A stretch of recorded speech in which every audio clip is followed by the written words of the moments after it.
Welcome to Why Is This a Podcast? I am your host, Kieran Watts. Lovely to see you again. Really happy to be recording this episode. I'm happy to record all of my episodes, but I'm really happy to be speaking to a friend of mine, a colleague of mine in my regular job, Amoke Bowman-Boyles, and she joins me now from London. She's incredibly gifted. She's a great writer, but she's great. She's incredible, really talented. We're going to be speaking about identity politics, about global health, so much more. Please welcome Amoke Bowman-Boyles. Hello, Amoke. Hi, Kieran. Thanks for that lovely introduction. What nice things you said. How are you? I'm fine, thank you. How are you? Yeah, I'm good, thank you. I don't know if you know this, actually. I got my vaccine on Sunday. I'm really happy for you for having had it. Mm-hmm. Congratulations. Did you have any side effects? Are you okay? Yeah. I had the Oxford AstraZeneca version, but I thought I was going to get Pfizer. So the night before, it was a Saturday night, so obviously I had a couple of drinks and stayed up quite late and went to get the vaccine on about 3 hours sleep. So when I found out I was getting Oxford, everyone I know who's had that vaccine hasn't had a fantastic time kind of 24 hours afterwards. So I thought, oh no, it's going to be like a hangover times two.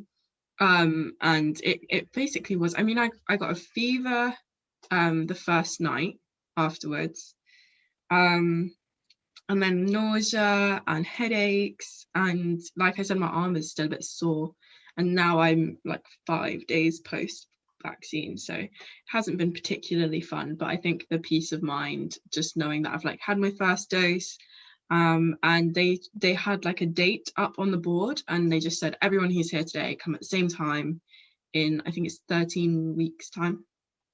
They're doing 23rd of May, something like that.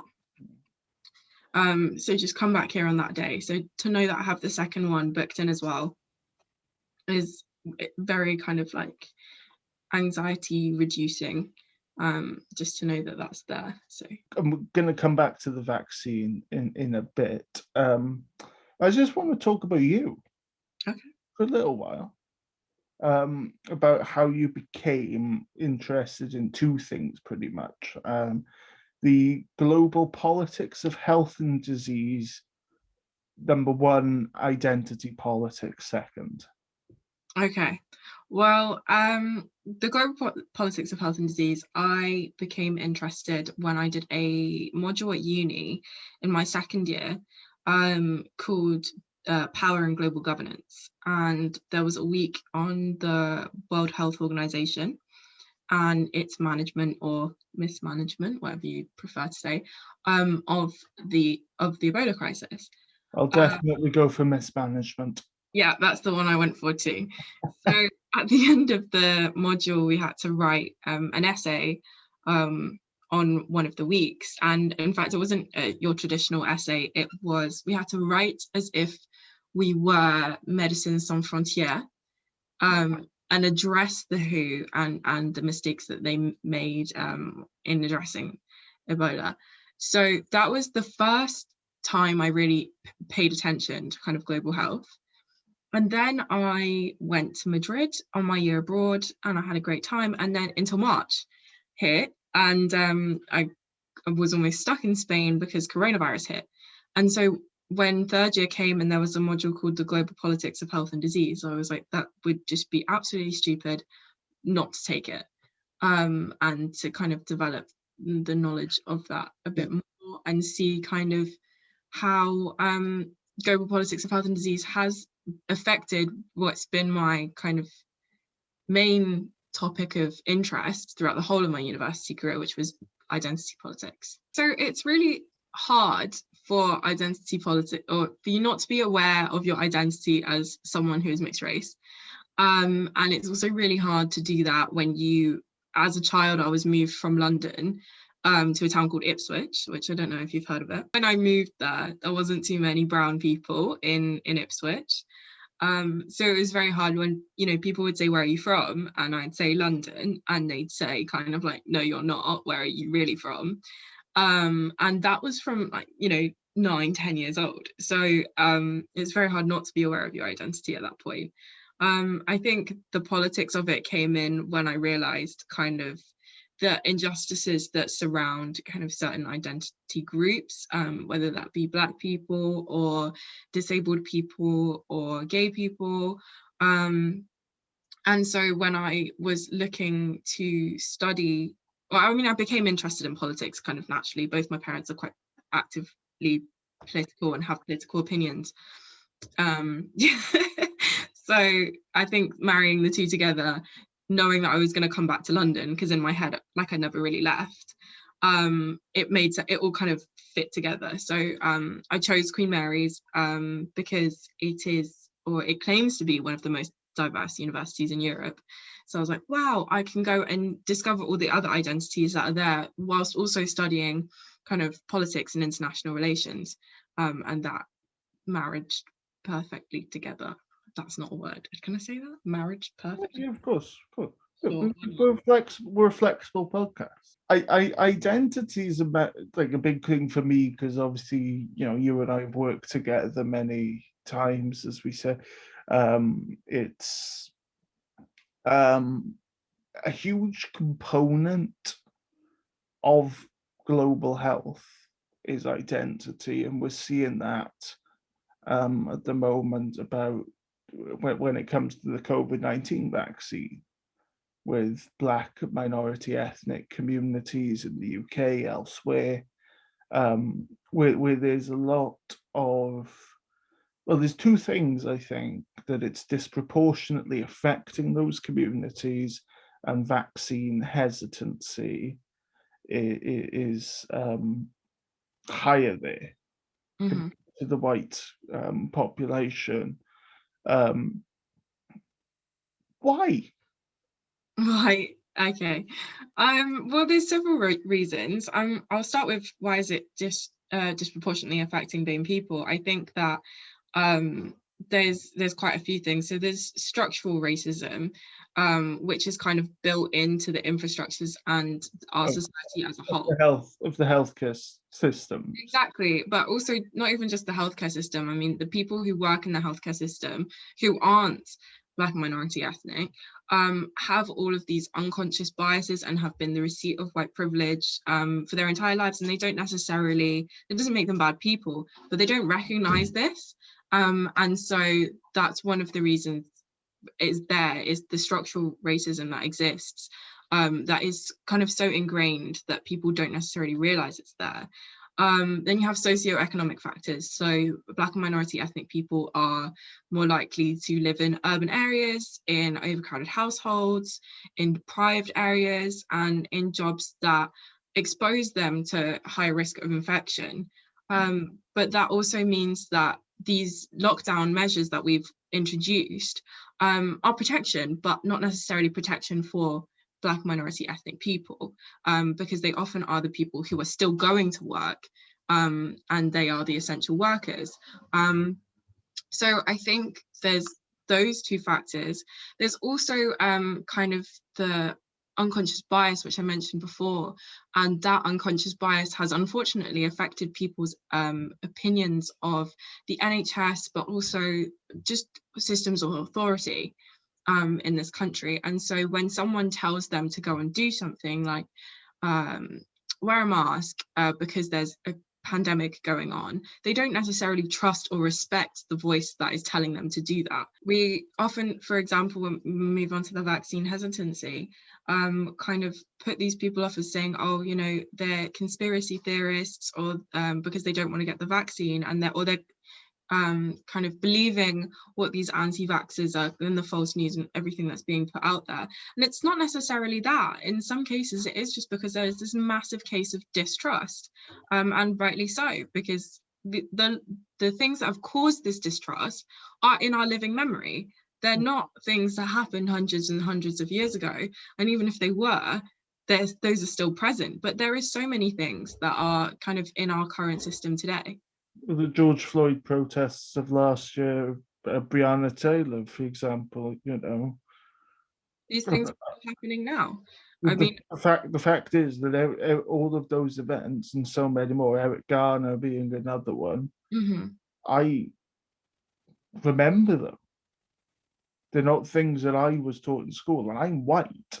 yeah, So, like, for people of color, for people from ethnic minorities, I could never say I get it. I don't. There's no way I could. But I see where you're coming from.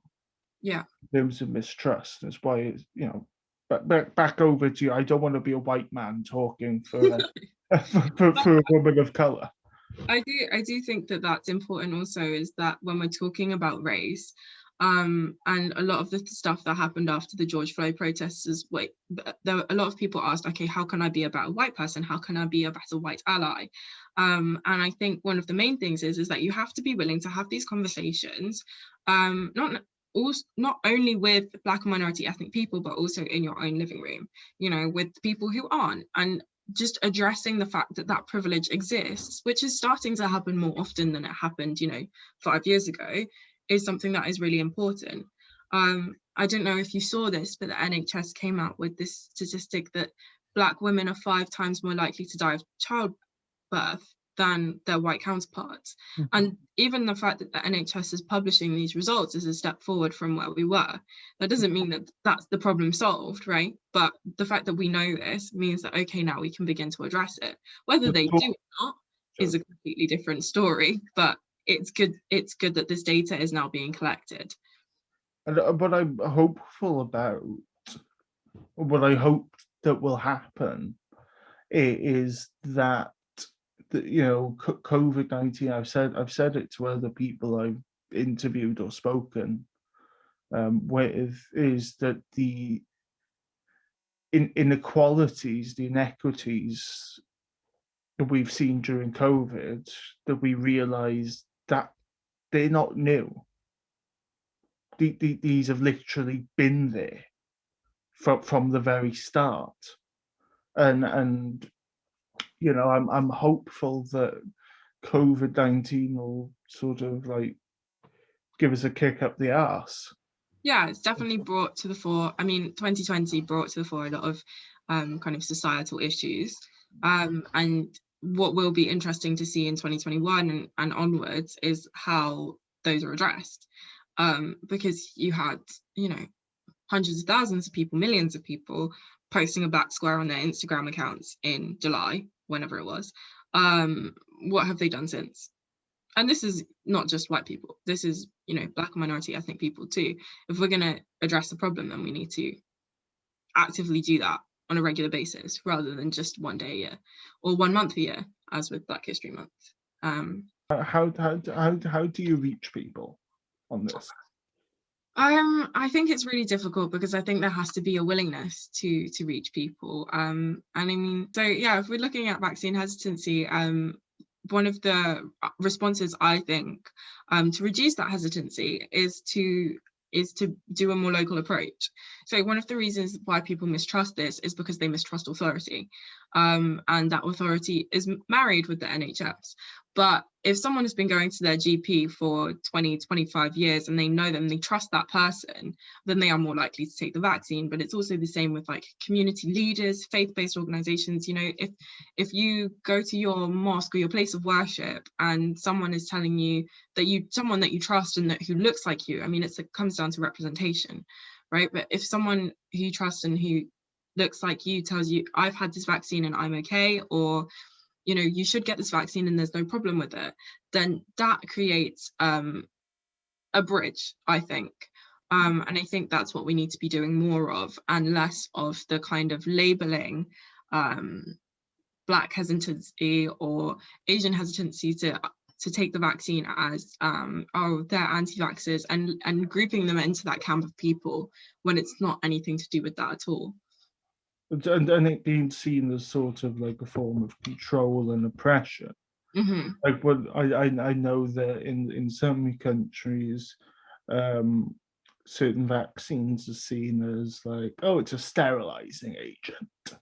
Mm-hmm. Um, And there's and reasons for that too, it's yeah, not. exactly, because like people of long sort of, but I mean, my interpretation of it has often been that the Western countries generally roll out family planning at high, relatively rapid rates. Mm-hmm.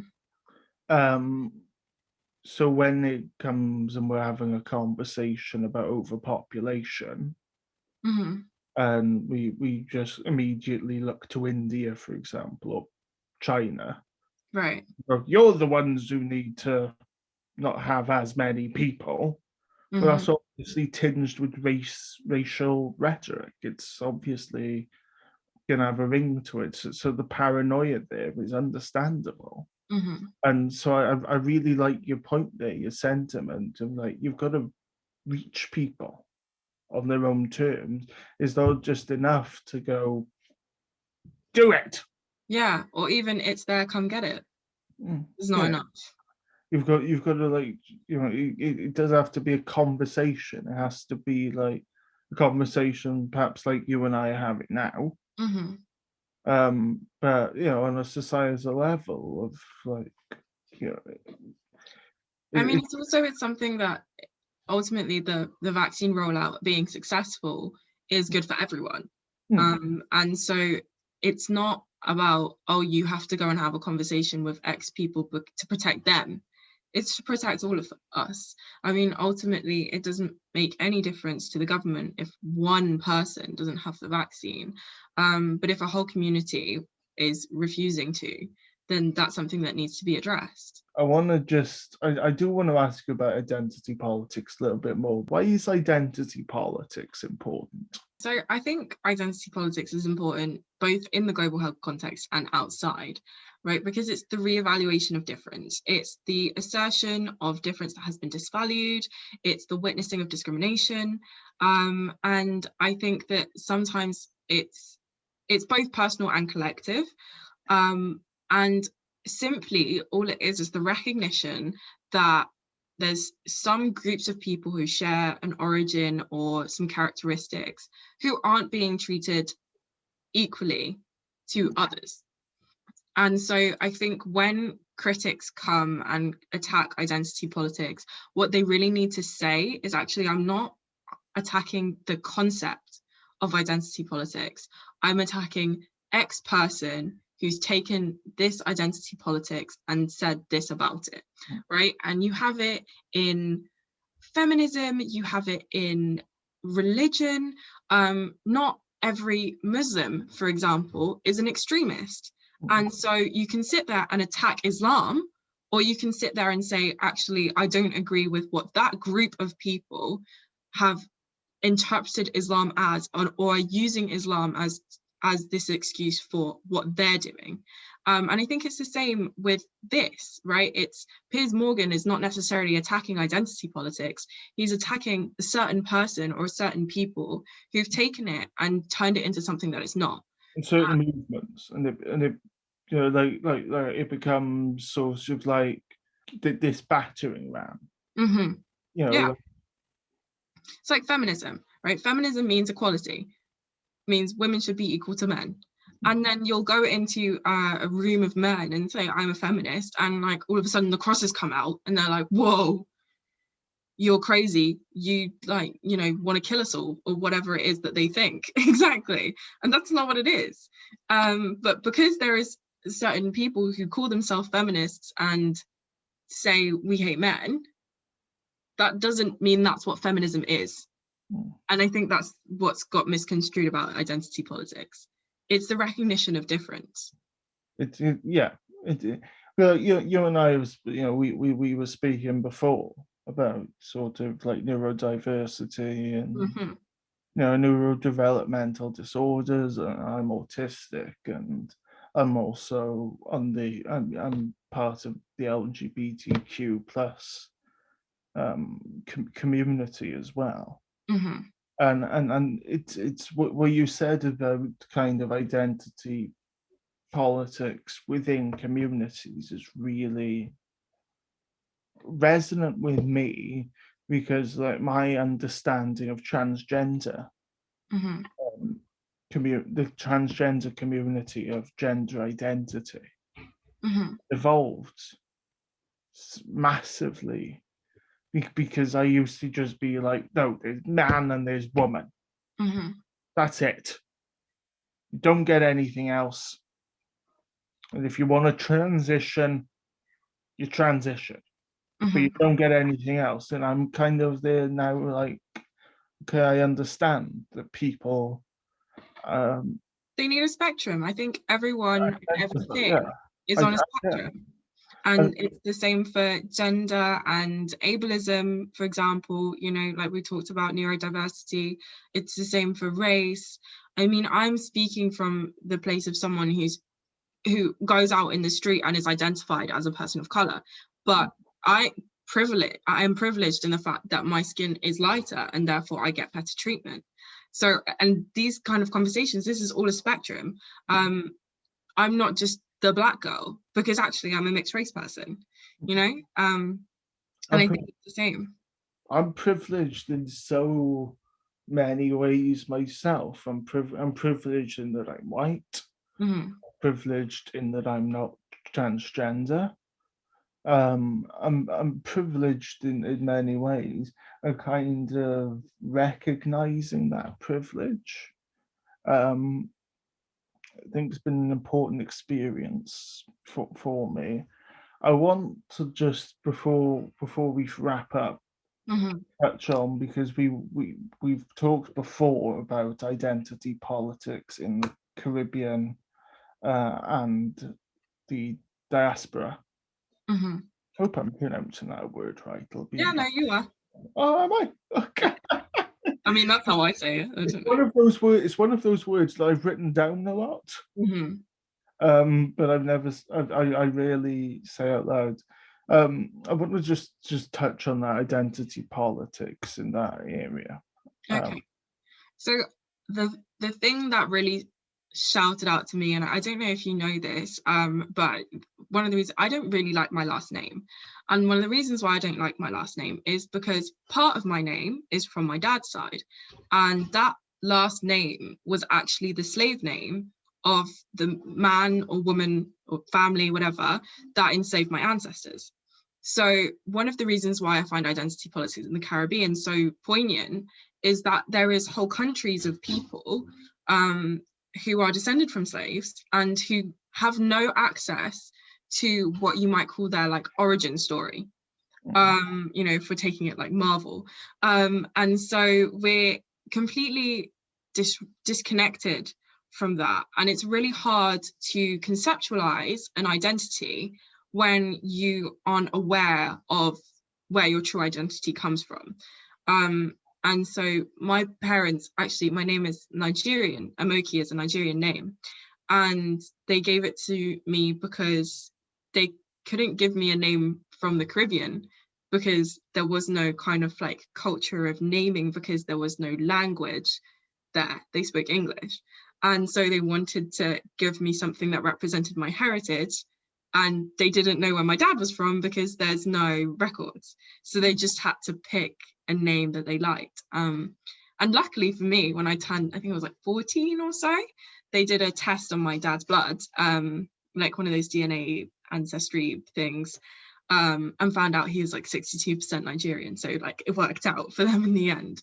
But yeah, I think identity politics in the Caribbean is, and the diaspora as well, because people move. We had the Windrush generation, which is where when my grandparents came to the country, and it's really poignant to me that, I mean, here we assimilate into the English society, and in the Caribbean they don't necessarily have something to assimilate to, and they also have this difficulty with accessing their origin story, and so I think that's why identity politics in the Caribbean, to me, needs to be kind of amplified, and these stories need to be told.